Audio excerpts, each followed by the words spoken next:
সারা রাত কেটে গেল বাবা, আমার বুকটা ফেটে যাচ্ছে। বাবা কোথায় গেল? যদি বাবার কিছু হয়ে যায় আমি পুরো দুনিয়া উল্টে দেব। হাল্ক ভাই, একটা কথা বলি। তোর বাবা ছল্লুর কাছ থেকে 1 লক্ষ টাকা ধার নিয়েছিল, আর টাকা না দেওয়া ছল্লু কাকাকে তুলে নিয়ে গেছে। ছল্লু, ওকে আমি মেরে ফেলবো।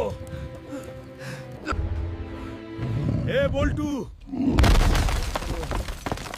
আমার বাবা কই? আমার বাবাকে ছেড়ে দে। তোর বাবা আমার টাকা মেরে দিচ্ছে 1 লক্ষ, এখনো 1 পয়সাও দেয়নি।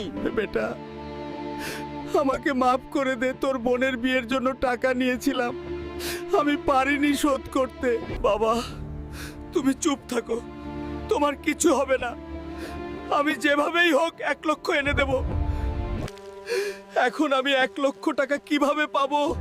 তোমরা আমাকে সাপোর্ট করো, লাইক এবং সাবস্ক্রাইব করো, আমার এতে হেল্প হবে। এবং পার্ট 2 এর জন্য সাবস্ক্রাইব করে রাখো।